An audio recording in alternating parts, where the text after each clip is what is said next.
back to Blade Learner K12. So this is Ayush Shahs and we are back with another session of MCQs for Class 12 Political Science, Chapter 2, The End of Bipolarity. तो जैसा कि आपको पता है कि हम लोग MCQ session को कंटिन्यू कर रहे हैं और ये द एंड ऑफ बाइपोलैरिटी का सेकंड सेशन है। इससे पहले हम लोगों ने इसी चैप्टर पे एक सेशन कंडक्ट कर रखा है, तो अगर आपको वो वीडियो देखना है तो आप ब्लेड लर्नर K12 के प्लेलिस्ट सेक्शन में जाकर, आप इस चैनल के प्लेलिस्ट सेक्शन में जाकर उन वीडियोस को एक्सेस कर सकते हैं। और हाँ, हम लोगों ने कोल्ड वॉर एरा को कंप्लीट कर रखा है। टोटल 100 क्वेश्चंस को वहाँ पर हम लोगों ने डिस्कस किया था जो एग्जाम पॉइंट ऑफ व्यू से इंपॉर्टेंट हो सकते हैं। और साथ ही साथ हम लोग दूसरे सब्जेक्ट को भी कवर कर रहे हैं लाइक हिस्ट्री, तो आप उन वीडियोज़ को भी आप देख सकते हो। ठीक है, सो आपको पता होगा कि हम लोगों का जो पैटर्न है वो किस प्रकार का है। हम लोग यहाँ पर 3 लेवल में क्वेश्चंस को सॉल्व करेंगे। सबसे पहले इजी क्वेश्चंस को लेंगे और धीरे धीरे लेवल बढ़ने के साथ साथ टफनेस को भी बढ़ाते चलेंगे। और हाँ, असर्शन रीजन वाले क्वेश्चन, क्लासेस वाले क्वेश्चन, उन सारे क्वेश्चंस को और कार्टून बेस्ड क्वेश्चन को, इन सभी टाइप के क्वेश्चंस को यहाँ पर कवर किया जाए। तो आपको करना क्या है कि अगर आप इस वीडियो के साथ लाइव सेशन में जुड़े हो तो लाइव चैट में आपको आंसर देना है, साथ ही साथ कमेंट्स बॉक्स में भी आपको आंसर देना है। और अगर आप इसको रिपीट टेलीकास्ट में देख रहे हो तो कमेंट बॉक्स में जरूर आंसर दें इन सारे क्वेश्चंस का। 20 क्वेश्चंस है तो इन सबका आंसर देना आपके लिए ज़रूरी है और अटेम्प्ट करना ज़्यादा ज़रूरी है। रादर कि वो सही और गलत हो वो चीज़ें बात की बात है, क्योंकि मैं एक्सप्लेनेशन आपको बता रहा हूँ। और ये चीज़ भी आप याद रखो कि केवल क्वेश्चंस को अटेम्प्ट ही ना करो बल्कि उसके एक्सप्लेनेशन को भी सुनो, क्योंकि यहाँ पर केवल क्वेश्चन का आंसर नहीं बताया जाता है सीधा ये कि A B C D इसमें से ये आंसर होगा, नहीं। इसके साथ साथ बहुत सारे और भी एक्सप्लेनेशन दिए जाते हैं और भी पॉइंट्स को डिस्कस किया जाता है। तो अब उन पॉइंट्स को भी ध्यान से सुनो और उनको नोट डाउन करो। चलिए स्टार्ट करते हैं आज के सेशन को। तो ये लेवल 1 का सबसे पहला सवाल है, first question. So first question में कहा जा रहा है कि which republic becomes the first of the 15 republics to declare its independence. आपके पास ऑप्शन अवेलेबल है जॉर्जिया, लिथुआनिया, रशिया और एस्टोनिया। मतलब आपको बताना है कि यूएसएसआर में जो 15 रिपब्लिक्स थे, जैसा कि हम लोगों ने लास्ट सेशन में डिस्कस किया था, तो उनमें से सबसे पहला जो रिपब्लिक जिसने सीड किया था, जिसने अपने आप को इंडिपेंडेंट घोषित कर दिया था, वो कौन सा रिपब्लिक था या कौन सा देश था। ठीक है, आपको कमेंट बॉक्स में आंसर देना है और साथ ही साथ अगर आप लाइव में जुड़े हो तो चैट बॉक्स में जरूर आंसर दें। ठीक, तो देखिए इसका सही आंसर होगा लिथुआनिया। लिथुआनिया वो कंट्री था या वो रिपब्लिक था जो कि इन 15 रिपब्लिक्स में से सबसे पहले उसने डिक्लेयर किया था अपना इंडिपेंडेंस। मार्च में ही उसने कर दिया था, मार्च 1990 में ही उसने अपने इंडिपेंडेंस को डिक्लेयर कर दिया था। तो इसका सही जवाब होगा option B, Lithuania. Lithuania was the first republic. ठीक, चलिए सेकंड क्वेश्चन की ओर प्रोसीड करते हैं, जो कि इस सेशन का सेकंड क्वेश्चन है। अदरवाइज हम लोग 22nd क्वेश्चन पे पहुंच चुके हैं। So who was the first elected president of the Russian Republic. मतलब आपसे पूछा जा रहा है कि रशियन रिपब्लिक के पहले इलेक्टेड प्रेसिडेंट कौन थे, रूसी गणराज्य के पहले निर्वाचित राष्ट्रपति कौन थे। Boris Yeltsin, Mikhail Gorbachev, Vladimir Lenin या इनमें से कोई नहीं। तो आपको जवाब देना है। काफी आसान सवाल है, लेवल 1 पे हैं, तो अभी आसान सवालों को ही हम लोग डिस्कस करेंगे। ठीक, तो इसका सही जवाब होगा बोरिस येल्त्सिन। बोरिस येल्त्सिन ही रशिया के फर्स्ट प्रेसिडेंट चुने जाते हैं। आपको बता दो कि जब गोर्बाचेव ने जब रिफॉर्म्स करे थे तो उसके बाद वहाँ पर मल्टी पार्टी पॉलिटिक्स को भी अलाउ कर दिया गया था और वहाँ पे एक तरह से जो कम्युनिस्ट पार्टी की मोनोपोली चल रही थी उसको भी खत्म कर दिया गया था। और उसके बाद इलेक्शन कंडक्ट करवाए जाते हैं और इसके उस इलेक्शन में क्या होता है कि बोरिस येल्त्सिन, क्योंकि एक ज़माने में कम्युनिस्ट पार्टी के ही मेंबर थे, मिखाइल गोर्बाचेव के सहयोगी थे, लेकिन बाद में फिर उनके बीच में एक तरह से कह सकते हो कि उनके मतभेद हो जाता है और उसके बाद फिर वो अलग रास्ता अख्तियार कर लेते हैं, कम्युनिस्ट पार्टी से भी अलग हो जाते हैं। एंड बाद में बोरिस येल्त्सिन ही रशियन रिपब्लिक के पहले प्रेसिडेंट चुने जाते हैं। तो इसका सही जवाब होगा A, Boris Yeltsin. Next question, 23rd question की ओर प्रोसीड करते हैं।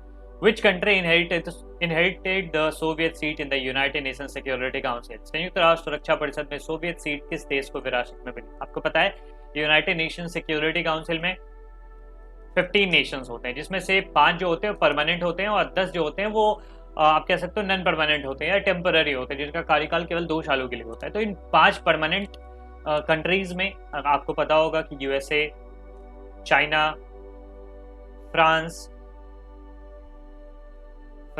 यूके एंड जो लास्ट था वो था रशिया। ठीक है, तो ये जो दरअसल रशिया है ना, ये तो बाद में आया ना, उससे पहले क्या होता था, यूएसएसआर होता था। तो जब यूएसएसआर डिसोल्यूट हो गया, जब डिसॉल्व हो गया यूएसएसआर, तो उसके बाद ये यूएसएसआर की सीट किसको मिली थी। तो आपको ऑप्शन में बताना है रशिया, जॉर्जिया, लिथुआनिया, अजरबैजान। तो इसका सही जवाब होगा Russia. United nation security council में सोवियत यूनियन के सीट पे कौन बैठी, रशिया। ठीक है, रशिया ने इनहेरिट किया था सोवियत यूनियन में। परमानेंट 5 में जो एक कंट्री थी ना, एक सीट था ना यूएसएसआर का, वो रशिया ने लिया था उस चीज। ठीक, इसका सही जवाब होगा रूस। नेक्स्ट क्वेश्चन 24th क्वेश्चन आपके सामने प्रेजेंट है। Which of the following Soviet policies was for improving the economy, मतलब निम्नलिखित में से कौन सी सोवियत नीति अर्थव्यवस्था में सुधार के लिए थी। आपको बताना है कि इनमें से कौन सी जो पॉलिसी थी ना वो दरअसल इकोनॉमी को बेटर करने के लिए किया गया था, इकोनॉमिक अपलिफ्टमेंट या इकोनॉमी को स्टेबलाइज करने के लिए था। ठीक है, पेरेस्ट्रोइका, ग्लासनोस्ट, ऑटरिच रिफॉर्म या इनमें से कोई नहीं। पेरेस्ट्रोइका, ग्लासनोस्ट, ऑटरिच सुधार या इनमें से कोई नहीं। तो आपको जवाब देना है जल्दी से कमेंट बॉक्स में, और अगर आप लाइव चैट में हो तो लाइव चैट में जरूर आंसर दें। ठीक, तो इसका सही जवाब होगा पेरेस्ट्रोइका। पेरेस्ट्रोइका जो था ना रिफॉर्म, वो बेसिकली इकोनॉमी को इम्प्रूव करने के लिए था, ताकि एक तरह से वेस्ट के बराबर जो यूएसएसआर है वो आ सके, वहाँ की इकोनॉमी इम्प्रूव हो सके। बिकॉज 1970s के बाद जो यूएसएसआर की इकोनॉमी थी वो डिटेरियोरेट कर रही थी, पूरी तरह से एक तरह से कह सकते हो कि ढलान की ओर चली गई थी। तो गोर्बाचेव ने इस चीज़ का प्रयत्न किया कि हम लोग कुछ रिफॉर्म्स लाकर इकोनॉमी को स्टेबलाइज करें, बेटर करने की उन्होंने कुछ कोशिश करी। ठीक है, इसका सही जवाब होगा ए, पेरेस्ट्रोइका। चलिए अब मूव करते हैं हम लोग 25th नंबर क्वेश्चन पे। Which of the following leader started the process of destalinization. Destalinization मतलब क्या होता है कि स्टालिन का जो स्टाइल ऑफ गवर्नेंस था ना उसको बदल देना। निम्नलिखित में से किस नेता ने डीस्टालिनाइजेशन मतलब सरकार की स्टालिन शैली को बदलने की प्रक्रिया शुरू की थी। ठीक है, तो ये जिन भी स्टूडेंट ने बहुत अच्छे तरीके से चैप्टर को पढ़ रखा होगा और साइड में जो बॉक्सेस दिए गए हैं जिसमें यूएसएसआर के जो प्रोमिनेंट लीडर्स है उनका कैरेक्टर स्केच दिया गया है, उनकी जीवनी दी गई है, उनके द्वारा जो कुछ इंपॉर्टेंट जो प्रोग्राम चलाया गया तो उनके बारे में दिया गया। तो अगर आपने उन चीज़ों को पढ़ रखा है अच्छे तरीके से तो आप इस क्वेश्चन का जवाब आसानी से दे सकोगे। हालांकि अगर आपने नहीं पढ़ा तो फिर मैं आपको बता देता हूँ क्योंकि ये इंपॉर्टेंट पॉइंट है। सो डीस्टालिनाइजेशन किन्होंने किया था? डीस्टालिनाइजेशन मतलब क्या होता है? स्टालिन जो थे ना, जोसेफ स्टालिन, जिसके बारे में मैंने कल भी डिस्कस किया था कि वो एक बहुत ही कह सकते हो अथॉरिटेरियन या सॉर्ट ऑफ डिक्टेटर रूल उनका रहा है। उनके समय को ग्रेट टेरर भी कहा जाता है 1930s के समय में। ठीक है, तो उस तरीके की गवर्नेंस को जिन्होंने Joseph Stalin collectivisation, force collectivisation of agriculture भी किया था, तो उस तरीके को, उस चीज को, स्टाइल ऑफ गवर्नमेंट को बदलने की प्रक्रिया इन्होंने शुरू करी। तो आपसे ऑप्शन में पूछा जा रहा है Leonid Brezhnev, Nikita Khrushchev, Mikhail Gorbachev और इज इट बोरिस येल्टसिन। तो इसका सही जवाब होगा option B, Nikita Khrushchev. Joseph Stalin के बाद ना ये निकिता क्रुश्चेव उन्होंने सत्ता संभाली थी और उन्होंने पिछली जो स्टालिन की जो स्टाइल ऑफ गवर्नेंस थी उसको बदलने की कोशिश करी। तो इसका सही जवाब होगा निकिता क्रुश्चेव, जिनको डीस्टालिनाइजेशन प्रोसेस के बारे में या उससे लिंक करके जाना जाता है। ठीक है, तो इसका ऑप्शन बी सही जवाब होगा। नेक्स्ट क्वेश्चन है, Commonwealth of independent state was formed in. CIS का गठन कब किया गया था? स्वतंत्र राज्यों के राष्ट्रमंडल का गठन कब किया गया था? नवंबर 1991, दिसंबर 1991, अक्टूबर 1991 और इज इट दिसंबर 1990? तो आपको जवाब देना है कि CIS का गठन कब हुआ था। ठीक है, और मैंने तो आपको सेशन में पढ़ा रखा है, अगर आपने नहीं देखा है, नहीं पढ़ा है तो आप ज़रूर प्लेलिस्ट सेक्शन में विजिट करो और वहाँ पर आपको इवन की 1 शॉर्ट वीडियो मिल जाएगा। और अगर आप छोटे पार्ट्स में पढ़ना चाहते हो तो वैसे भी आप पढ़ सकते हो। तो मैंने पढ़ा रखा है, इंडो बायोपॉलिटी को बहुत अच्छे तरीके से पढ़ा रखा है, तो आप उसको भी विजिट कर सकते हो और पढ़ सकते हो। सो आपसे पूछा जा रहा है CIS का गठन कब किया गया?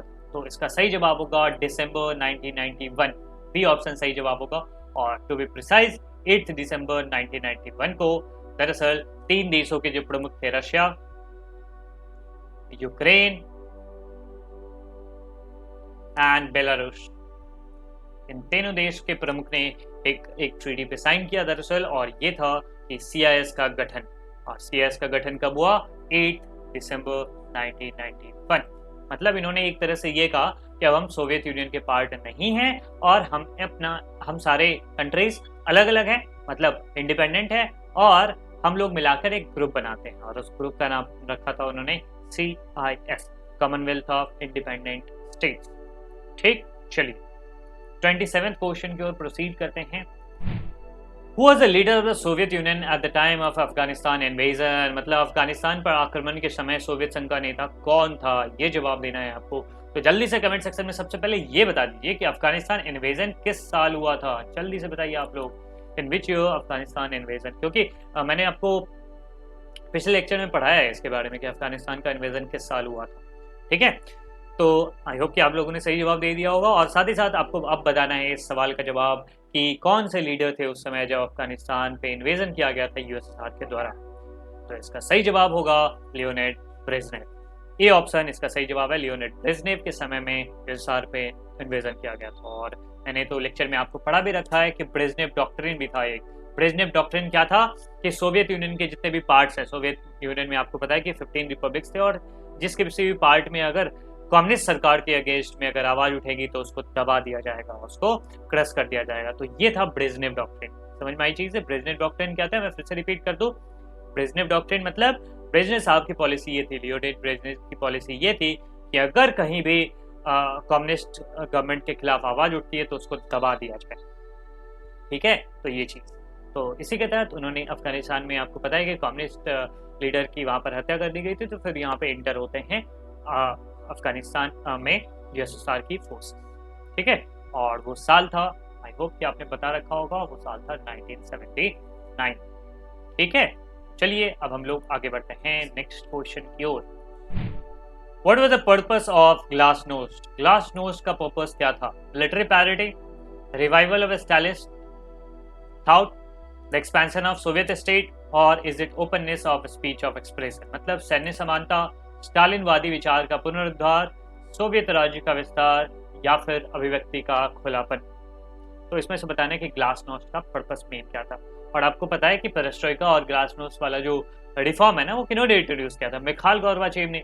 तो उसमें से जो पेरेस्ट्रोइका है उसके बारे में तो हम लोग बात कर लिया कि वो इकोनॉमिक रिफॉर्म्स की बात थी। ग्लासनोस्ट दरअसल किस चीज के लिए था? तो ग्लासनोस्ट ना एक वर्ड से आया निकल गया, ओपननेस।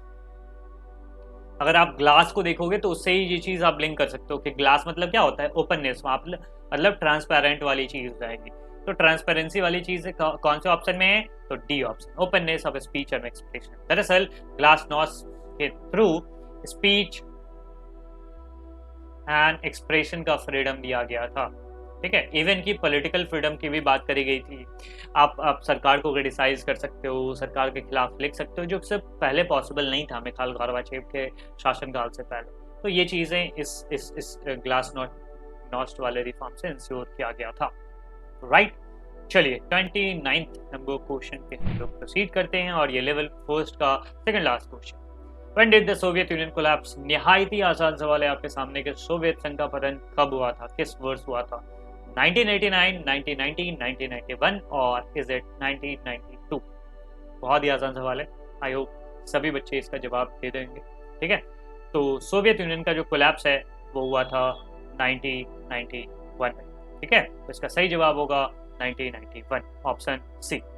राइट, नाउ अब हम लोग लास्ट क्वेश्चन पे आते हैं, लेवल फर्स्ट के 30th क्वेश्चन कहा जा रहा है कि when did the Soviet Union officially dissolve? मतलब क्या हो गया कि किस समय सोवियत यूनियन को ऑफिशियली डिसॉल्व माना जाता है? When premier Gorbachev resign, option A जब प्रीमियर गोर्बाचेव ने इस्तीफा दिया, और is it option B when the UN demanded freedom for the Russian people, मतलब जब संयुक्त राष्ट्र ने रूसी लोगों के लिए स्वतंत्रता की मांग की। व्हेन, सी ऑप्शन कहा जा रहा है when solidarity forced a free election in Poland, मतलब जब सॉलिडारिटी ने पोलैंड में एक स्वतंत्र चुनाव के लिए जोड़ दिया। या फिर इसमें से option D the glasnost, when glasnost was declared by the Gorbachev, जब गोर्बाचेव द्वारा ग्लासनोस्ट की घोषणा की गई थी। ठीक है, तो आपको बताना है कि किस इवेंट के द्वारा या किस इवेंट के बाद आप मानोगे कि सोवियत यूनियन ऑफिशियली डिसॉल्व हो गया था। ठीक है, तो अगर आप स्टेटमेंट को देखोगे तो जब संयुक्त राष्ट्र ने रूसी लोगों के लिए स्वतंत्रता की मांग की, ये कोई बात नहीं आता है कि इस तरीके से मांग करने से सोवियत यूनियन का ऑफिशियली विघटन हो जाए, ऐसा कुछ नहीं होगा। जब सॉलिडारिटी दरअसल एक पार्टी थी पोलैंड में जिन्होंने स्वतंत्र चुनाव के लिए जोड़ दिया था। ठीक है, तो ये भी नहीं होगा answer, because Poland Soviet union का पार्ट था ही नहीं, वो तो वार्सो पैक्ट के तहत उसका मेंबर था, और उसको सैटेलाइट नेशन आप कह सकते हो। ठीक है, it wasn't a member of the Soviet union. ठीक है, वो 15 रिपब्लिक्स में था भी नहीं। उसके बाद डी ऑप्शन में कहा जा रहा है जब गोर्बाचेव द्वारा ग्लासनोस्ट की घोषणा की गई। ये भी नहीं कि गोर्बाचेव ने ग्लासनोस्ट की घोषणा करी तो ग्लासनोस्ट की और पेरेस्ट्रोइका की घोषणा इसलिए तो ही करी गई थी कि जो विघटन हो जाएगा, वो तो उसके परिणाम स्वरूप हो गया ना। तो इसका सही जवाब होगा ऑप्शन ए, जब प्रीमियर गोर्बाचेव ने इस्तीफा दिया, और व्हेन प्रीमियर गोर्बाचेव रिजाइन।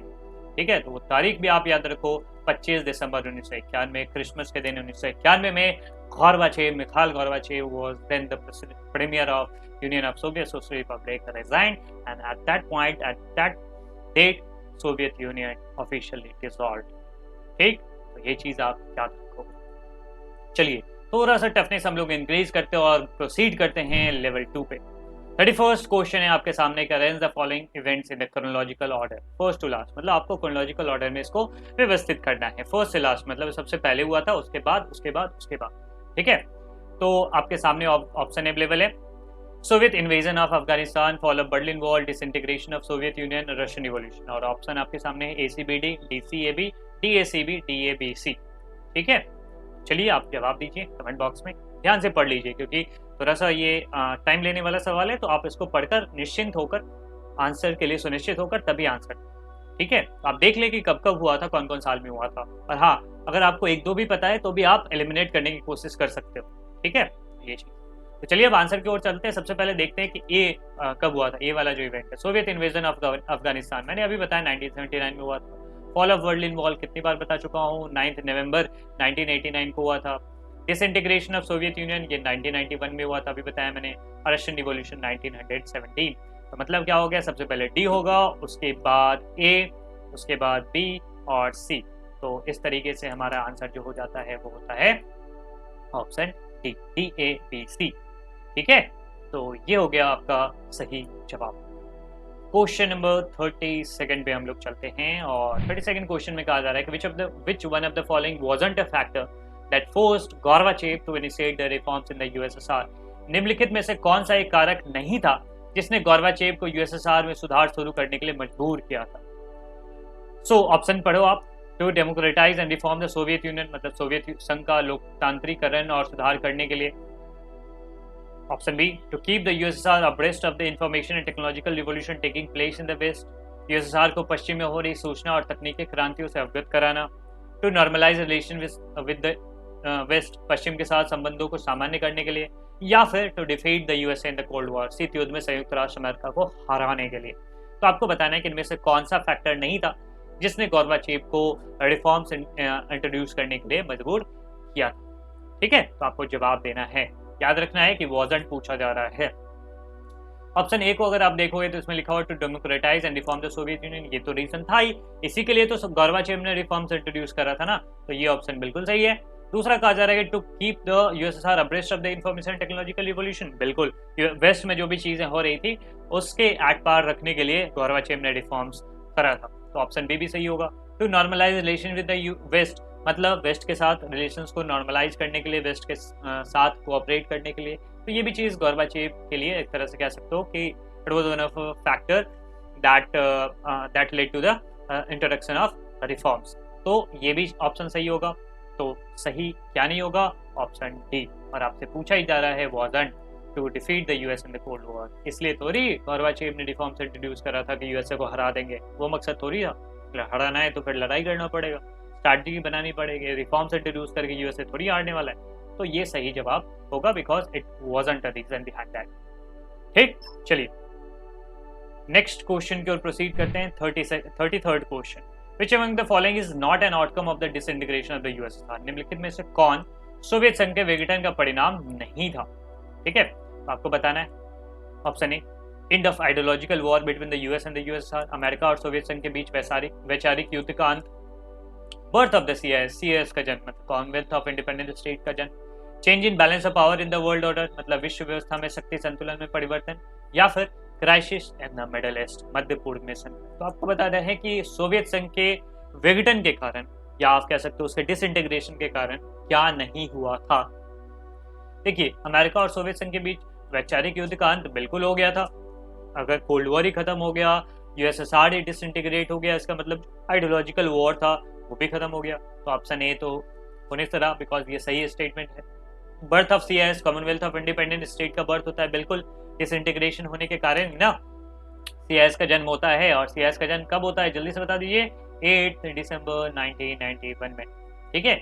उसके बाद change in balance of power in the world order, बिल्कुल बैलेंस ऑफ पावर जो एक जमाने में बना हुआ था, बाइपोलर वर्ल्ड जो थी दुनिया में, जिसमें एक पोल यूएसए का था और दूसरा था यूएसएसआर का, वो अब खत्म हो गया क्योंकि यूएसएसआर ही खत्म हो गया। अब एक तरह से कह सकते हो यूनिपोलर वर्ल्ड की शुरुआत हो जाती है, यहाँ से यूएस हेजेमनी की शुरुआत हो जाती है। तो ये भी सही हो गया। तो कौन सा नहीं था, crisis in the middle east. Crisis in the middle east wasn't an outcome of the disintegration of the USSR. Middle east में जो भी प्रॉब्लम है वो शीत युद्ध के खत्म होने के कारण नहीं, उसके कारण दूसरे हो सकते हैं, बट कोल्ड वॉर से उनका कोई, मतलब आप कह सकते हो कोल्ड वॉर के खत्म होने का या यूएसएसआर के डिसइंटीग्रेशन होने का आउटकम नहीं था बिल्कुल। ठीक है, तो इसका सही जवाब होगा option D, crisis in the middle east. और ये आपके सैंपल पेपर का सवाल है। नेक्स्ट क्वेश्चन है आपके सामने, इसको अटेम्प्ट करिए आप लोग।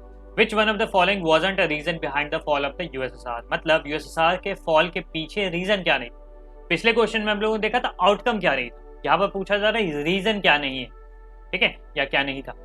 Option A, Soviet system became very weak internally, मतलब सोवियत प्रणाली आंतरिक रूप से बहुत कमजोर हो गई थी।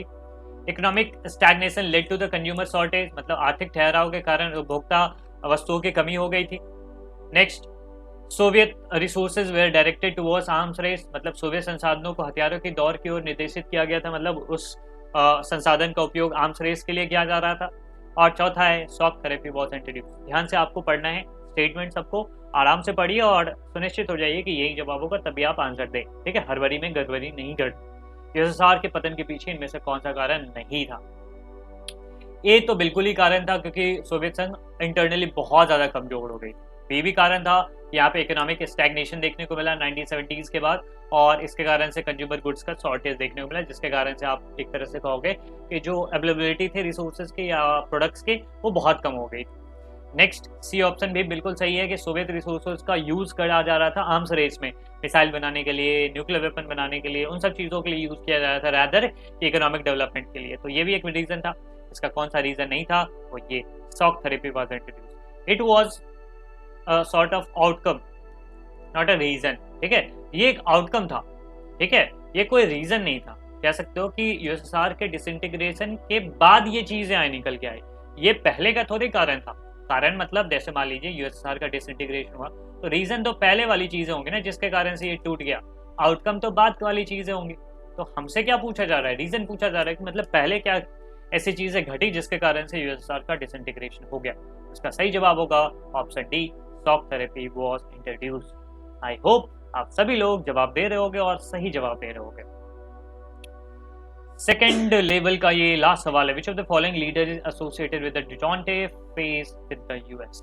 मतलब इनमें से कौन सा नेता अमेरिका के साथ डिटॉन्टे मतलब शांतिपूर्ण चरण से जुड़ा हुआ, मतलब किस नेता के समय काल का ये समय है। ठीक है, डिटॉन्टे फेज किस नेता के समय का ये phase. Nikita Khrushchev, Joseph Stalin, Mikhail Gorbachev, Leonid Brezhnev. ये बहुत इंपॉर्टेंट सवाल है। ठीक है, आपको पता होना चाहिए कि सोवियत लीडर कौन से ऐसे सोवियत लीडर थे जिन्होंने अमेरिका के साथ पीसफुल रिलेशन बना के रखे, और उस फेज को डिटॉन्टे फेज कहा जाता है। डिटॉन्टे मतलब पीसफुल। ठीक है, पीसफुल फेज। तो इसका सही जवाब होगा लियोनिड ब्रेजनेव। ठीक है, निकिता क्रुश्चेव ने हालांकि बात करी थी कि ऐसा होना चाहिए, लेकिन दरअसल लियोनिड ब्रेजनेव के समय के साल में आप देखोगे डिटॉन्टे फेज देखने को मिलता है यूएस के साथ। ठीक है, मैं जानता हूँ कि बहुत सारे बच्चों ने इस चीज़ पर ध्यान नहीं दिया होगा, लेकिन ये सभी चीज़ें आपको पता होनी चाहिए। लियोनिड ब्रेजनेव इसका सही जवाब होगा। He was associated with the Detente phase with the United States of America। ठीक है, चलिए अब हम लोग टफनेस को और ज़्यादा इंक्रीज करते हैं और प्रोसीड करते हैं लेवल थर्ड की ओर। और लेवल थर्ड का फर्स्ट सवाल है 36 नंबर क्वेश्चन, सर्सन और रीजन आ गया आपके सामने। अब आप लोगों को इसमें कॉन्फिडेंस आ रहा होगा, सर्टन रीजन आपने इतना सॉल्व कर लिया है। अगर आपने लेक्चर्स नहीं देखे पुराने वाले तो ज़रूर देख ले। इतना ज़्यादा मैंने आपको सर्टन रीजन के क्वेश्चन सॉल्व करा दिए कि आपको कोई प्रॉब्लम आप यहाँ पे नहीं होगी, आप लिंकेज बैठा लोगे और उस तरीके से आंसर तक पहुँच सकते हो। स्टेटमेंट फर्स्ट कहा जा रहा है, Soviet union had become stagnant in administrative and political sense. और स्टेटमेंट टू कहा जा रहा है, the Soviet state was based on the ideology of socialism. ये आपके सैम्पल पेपर का सवाल है। The Soviet Union had became stagnant in administrative and political sense, मतलब सोवियत संघ प्रशासनिक और राजनीतिक अर्थों में स्थिर हो गया था। बिल्कुल ये सही जवाब है, बिल्कुल हो गया था। आप कहो कि एडमिनिस्ट्रेटिव स्ट्रक्चर की बात करो या पॉलिटिकल स्ट्रक्चर की बात करो, सारे एकदम थम से गए थे। मतलब उसमें कोई सुधार नहीं हो रहा था, पुरानी के अनुसार चीजें वहां पे चल रही है। ठीक है, तो ये स्टेटमेंट बिल्कुल सही है। दूसरा रीजन कहा जा रहा है, रीजन तो बात की बात है, पहले हम लोग स्टेटमेंट 2 करके इसको पढ़ेंगे, हमारा फंडा वही रहा। ठीक है, तो Soviet state was based on the ideology of socialism, ये भी बिल्कुल सही है। सोशलिस्ट रिवॉल्यूशन के कारण ही आप कह सकते हो ना, दुनिया में सबसे पहला जो एक तरह से कम्युनिस्ट देश, सोशलिस्ट देश एग्जिस्टेंस में आया था वो यूएसएसआर ही था। तो सोशलिज्म यहीं पर तो एक्सरसाइज करी जा रही थी सबसे पहले से। तो सोवियत स्टेट तो उसी बेस पर था ही। सोवियत जो रशियन रिवॉल्यूशन हुआ था उसका आइडिया ही था सोशलिज्म का। तो Soviet state was based on the ideology of socialism, ये भी बिल्कुल सही है स्टेटमेंट। अब आपको ये देखना है कि सी और डी ऑप्शन तो होगा ही नहीं, तो अब आपको लिंकेज बिठाना है कि क्या इसके पीछे कारण यही था, इस असर्शन के पीछे। तो अगर आप देखोगे ध्यान से तो इसके पीछे आपको कारण ये नहीं दिखेगा। ये दोनों स्टेटमेंट इंडिविजुअली तो सही है, बट कोई कारण थोड़ी था ऐसा कि मतलब सोशलिज्म पे बेस्ड है, इसके कारण से वहां पे एडमिनिस्ट्रेशन एंड पॉलिटिकल साइंस में वहां पे स्टैग्नेशन आ गई थी। ये कोई कारण तो हुआ नहीं। वो तो उसके कुछ आप कह सकते हो कि कुनीतियों के कारण या गलत नीतियों के कारण वहां पर स्टैग्नेशन आ गया था। ये सोशलिज्म को अडॉप्ट करने के कारण वहां पे एडमिनिस्ट्रेटिव और पॉलिटिकल सेंस में स्टैग्नेशन नहीं आया था। तो इसका सही जवाब होगा ऑप्शन बी। ये असर्शन और रीजन इंडिविजुअली करेक्ट है, बट रीजन करेक्ट एक्सप्लेनेशन नहीं है असर्शन का। आई होप ये चीजें क्लियर हो गई होंगी। Option B is the correct answer. 37th question पे आते हैं। The coup attempt of 1991 couldn't gain popular support। मतलब 1991 में जो कू का अटेम्प्ट किया गया था, कू मतलब तख्ता पलट का अटेम्प्ट किया गया था, प्रयास किया गया था, उसको लोगों का समर्थन नहीं मिला। रीजन मतलब स्टेटमेंट 2 कहा जा रहा है कि people had tasted freedom by then and didn't want the old style communist rule. मतलब लोगों ने तब तक आज़ादी का स्वाद चखा था और वे पुराने जमाने के कम्युनिस्ट शासन को नहीं वापस लाना चाहते थे। तो बताना है कि इसमें से कौन सा स्टेटमेंट सही है या गलत है या इनमें रिलेशन है।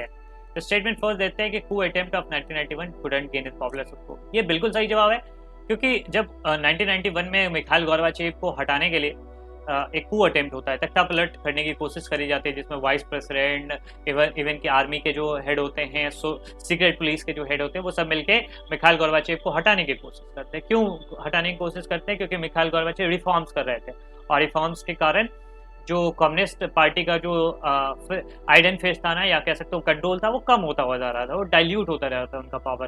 तो इस चीज़ को रोकने के लिए जो कम्युनिस्ट पार्टी के हाइडलाइनर्स हैं या फिर आप कह सकते हो कि जो भी पुराने सत्ताधारी लोग हैं, वो प्रयास कर रहे थे कि मिखाइल गोर्बाचेव को उनकी सत्ता से हटा दिया जाए। हालांकि उन्होंने सोचा था कि लोगों का समर्थन हमें मिलेगा, लेकिन लोगों का समर्थन उनको नहीं मिला। तो यही चीज़ लिखा हुआ है कि couldn't gain popular support। तो ये स्टेटमेंट बिल्कुल सही है, लोगों का सपोर्ट नहीं मिला। स्टेटमेंट सेकंड है कि people had tasted freedom by then. मतलब लोगों ने तब तक आज़ादी का स्वाद चख लिया था। गोर्बाचेव के रिफॉर्म्स के कारण लोगों को आज़ादी मिल चुकी थी, ओपननेस या इकोनॉमिक फ्रीडम, तो ये सारी चीज़ें उनको मिल चुकी थी, तो वो पुराने शासनकाल में नहीं जाना चाहते थे। तो ये भी रीज़न बिल्कुल सही है। तो अगर आपके दोनों स्टेटमेंट सही है तो सी और डी ऑप्शन तो होगा ही नहीं। तो आपको देखना है कि क्या रीज़न यही था। तो आप देखोगे तो पाओगे कि रीज़न बिल्कुल यही था कि इसी कारण से लोगों ने स्वाद चख लिया था फ्रीडम का और पुराने कम्युनिस्ट रूल की तरफ नहीं जाना चाहते थे, इसलिए उन्होंने कू के अटेम्प्ट को सपोर्ट नहीं किया। तो इसका सही जवाब होगा ऑप्शन ए। असर्शन और रीज़न दोनों ही सही है और reason is the correct explanation of assertion. ठीक, चलिए अब हम लोग प्रोसीड करते हैं नेक्स्ट प्रश्न की ओर। 38वां सवाल है आपके सामने। Russia accepted all the international treaties and commitments of the Soviet Union. मतलब रूस ने सोवियत संघ की सभी अंतर्राष्ट्रीय संधियों और प्रतिबद्धताओं को स्वीकार कर लिया। मतलब क्या हुआ कि सोवियत यूनियन ने कुछ ट्रीटी वगैरह कर रखा होगा ना, पुराने कुछ कमिटमेंट कर रखे होंगे, तो अब सोवियत यूनियन तो खुद टूट गया, तो अब उसको कौन निभाएगा? तो रशिया ने इसको एक्सेप्ट किया था, ये यहाँ कहा जा रहा है। तो स्टेटमेंट बिल्कुल सही है। रशिया को ही एक तरह से कह सकते हो कि वो पुराने ट्रीटीज और कमिटमेंट निभाने के लिए उन्हीं को बाध्य किया गया कि भाई आप ही करोगे। ठीक है, रशिया ने बोला, रशिया ने एक्सेप्ट कर लिया कि पुराने जो भी ट्रीटीज थे यूएसएसआर के साथ, तो क्योंकि अब यूएसएसआर रहा नहीं, तो अब उन ट्रीटीज को, उन कमिटमेंट को हम फुलफिल करेंगे। तो ये चीज़ है, ये स्टेटमेंट बिल्कुल सही है। सेकेंड स्टेटमेंट कहा जा रहा है कि रशिया को सक्सेसर स्टेट माना गया सोवियत यूनियन का, ये स्टेटमेंट सही है। रशिया को ही सक्सेसर स्टेट माना गया। इवन की जो यूनाइटेड नेशन की जो काउंसिल है, सिक्योरिटी काउंसिल, उसमें भी सीट पर रशिया ही बैठा यूएसएसआर के बाद। इवन की जितने भी न्यूक्लियर पावर थे वो सब रशिया के पास ही आए, तो रशिया ही अकेला न्यूक्लियर स्टेट बचा इन 15 में से।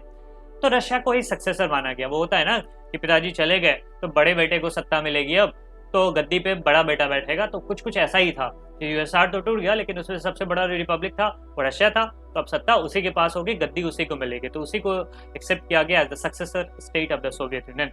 तो ये भी स्टेटमेंट बिल्कुल सही है। और अगर आप रीजन को देखोगे तो वो it is the correct explanation of assertion, क्योंकि रशिया को सक्सेसर माना गया था, तभी रशिया के ऊपर ये चीजें आई कि आप ही को ट्रीटी और कमिटमेंट चुकाने पड़ेंगे, क्योंकि आपको गद्दी मिली है तो अब आप ही चुकाओ पुराने कुछ जो हिसाब थे, अब उसी आपको ही देखना है। ये ऑप्शन ए सही जवाब हो जाएगा। अब हम लोग चलते हैं आज के सेकंड लास्ट क्वेश्चन पे। Assertion, many republics after the disintegration from the USSR join NATO and European union. मतलब यूएसएसआर से टूटने के बाद बहुत सारे रिपब्लिक्स ने नाटो और यूरोपियन यूनियन को ज्वाइन कर लिया। और दूसरा रीजन ये कहा जा रहा है कि the end of Soviet block mean that these country would have their independent policies.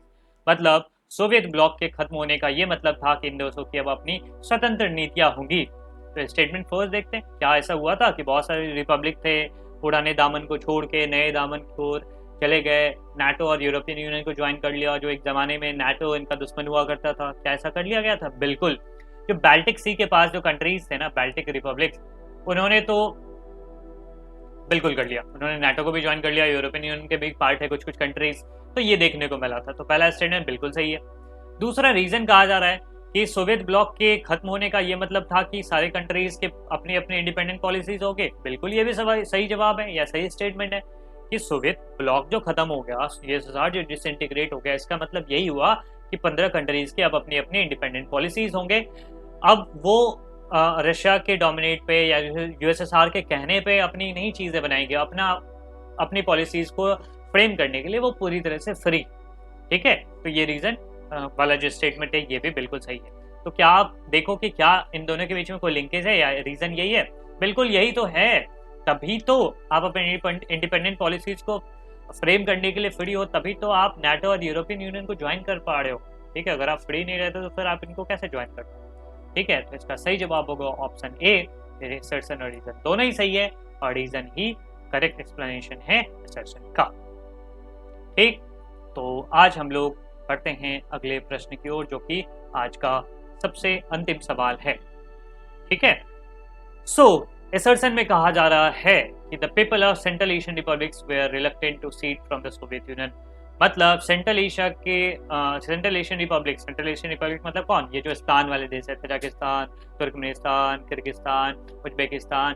ठीक है, सो तुर्कमेनिस्तान, तो ये सब जो सेंट्रल एशियन रिपब्लिक्स हैं, यहाँ के लोग सोवियत यूनियन से सीड होना या अलग होना नहीं चाहते थे। रिलक्टेंट मतलब नहीं होना चाहते थे, अनिच्छुक थे। रीजन दिया जा रहा है कि the dissatisfaction with the Soviet union was strongest in the east European countries. मतलब सोवियत संघ के साथ असंतोष पूर्वी यूरोपीय गणराज्यों में सबसे मजबूत था। तो आपको ध्यान से पढ़ना है दोनों स्टेटमेंट को। क्या कहा जा रहा है कि जो पहला स्टेटमेंट अगर आप पढ़ोगे तो इसमें क्या लिखा हुआ है, सेंट्रल एशियन रिपब्लिक्स के जो लोग थे ना, वो सोवियत यूनियन से अलग होना नहीं चाहते थे, अनिच्छुक थे। बिल्कुल सही जवाब है। लोग तो ये एंटिसिपेट कर रहे थे, ये मान के चल रहे थे कि अगर कभी भी अलग होने की बात आई तो यहीं से सबसे पहले बात आएगी, बिकॉज ये सब मुस्लिम डोमिनेटेड कंट्रीज हैं, इकोनॉमिकली उतना ज़्यादा डेवलप्ड नहीं है, तो यहीं पे पहले बातें निकल के आएंगी। लेकिन हुआ उल्टा। सेंट्रल एशियन रिपब्लिक्स तो दरअसल अनिच्छुक थे, वो चाहते ही नहीं थे कि हम सोवियत यूनियन से अलग हो। तो ये स्टेटमेंट बिल्कुल सही है पहला। दूसरा स्टेटमेंट कहा जा रहा है कि सोवियत यूनियन से डिससेटिस्फैक्शन ईस्ट यूरोपियन कंट्रीज में सबसे ज़्यादा था। ये भी बिल्कुल सही है। ईस्ट यूरोपियन जो कंट्रीज थे उनमें सबसे ज़्यादा, जैसे लिथुनिया, एस्टोनिया, लातविया, ये सब कंट्रीज जो है ना, इसमें सबसे ज़्यादा था डिससेटिस्फैक्शन। ठीक है, आप देखोगे मैंने आपको बताया कि सबसे पहला जो रिपब्लिक है ना लिथुनिया, वो सबसे पहले आज़ाद हो जाता है यहाँ से, क्योंकि वहाँ पे डिससेटिस्फैक्शन बहुत था। उनको लग रहा था कि हम लोग बड़े प्रॉस्पेरस हैं, और साथ ही साथ जो सोवियत यूनियन का भार है या एक तरह से सेंट्रल एशियन रिपब्लिक का भार है, वो हमें उठाना पड़ रहा है। तो एक तरीके से वहाँ पर डिससेटिस्फैक्शन आ गया, और धीरे धीरे लोगों ने वहाँ पर रिवॉल्ट करा और आज़ाद होने के लिए उन्होंने कोशिश करा और आज़ाद हो भी गए। तो ये भी स्टेटमेंट बिल्कुल सही है कि ईस्ट यूरोपियन कंट्रीज में सबसे ज़्यादा असंतोष का भाव था, वो सोवियत यूनियन से सबसे पहले आज़ाद होना चाहते थे। तो ये भी स्टेटमेंट बिल्कुल सही है। अब आपको देखना है कि क्या इनके बीच में लिंकेज है। तो ऐसा कुछ लिंकेज आपको दिख नहीं रहा होगा। वो पहला स्टेटमेंट में बात कर रहा है सेंट्रल एशियन रिपब्लिक के बारे में, दूसरा स्टेटमेंट कहा जा रहा है ईस्ट यूरोपियन कंट्रीज के बारे में। तो ऐसा कुछ डायरेक्ट लिंकेज आपको दिख नहीं रहा है, और इस कारण से आपका ऑप्शन बी सही हो जाएगा। असर्शन और रीजन दोनों ही सही है, लेकिन उसका करेक्ट एक्सप्लेनेशन नहीं है। ठीक है, तो इस तरीके से हमारे 40 क्वेश्चंस कंप्लीट हो गए। आज के सेशन में हम लोगों ने 20 क्वेश्चंस हो लिया है, और पहला सेशन हम लोगों ने 20 क्वेश्चंस के साथ कंडक्ट किया। अगर आपने नहीं देखा है और अगर आपको पीडीएफ नहीं मिला है, अगर आपको कोल्ड वॉर के भी पीडीएफ नहीं मिले हैं जिसको हमने कंपाइल करके फ्रीली आप अवेलेबल करवा दिया है टेलीग्राम पर, तो अगर आपने नहीं किया है तो जल्दी से आपको कर लीजिए और टेलीग्राम ग्रुप को ज्वाइन कर लीजिए। आपके सामने स्क्रीन पर भी शो हो रहा है, साथ ही साथ डिस्क्रिप्शन में भी लिख दिया गया है, और अदरवाइज आप टेलीग्राम पर भी सर्च कर सकते हो ब्लेड लर्नर K12 के नाम से, और वहाँ पर ज्वाइन हो सकते हो, और फ्रीली नोट्स, पीडीएफ सब कुछ अवेलेबल आपके लिए वहाँ पर है। और अगर आपके मन में कोई भी डाउट हो किसी भी टॉपिक से रिलेटेड, पॉलिटिकल साइंस में हिस्ट्री हो या अदर सब्जेक्ट से, तो आप डायरेक्टली हम तक पहुंच सकते हो टेलीग्राम के थ्रू, इंस्टाग्राम के थ्रू, या फिर डिस्क्रिप्शन में दिए गए डॉट फॉर्म के थ्रू। वहाँ पर आप फ्रीली हमसे जुड़ सकते हो, पूछ सकते हो प्रश्न और अपने डाउट्स को क्लियर कर सकते हो, क्योंकि हमारा मकसद ये कि आप तक क्वालिटी एजुकेशन पहुँचाई जाए और कोई भी प्रॉब्लम हो उसमें आपकी हेल्प करी जाए। ठीक है, सो अगर आपको दूसरे लेक्चर्स के वीडियोस देखने हैं तो प्लेलिस्ट सेक्शन को जरूर विजिट करें। तो चलते हैं, अब मिलते हैं अगले लेक्चर में। तब तक अपना बहुत ख्याल रखिए। Stay learning, stay curious. Thank you so much.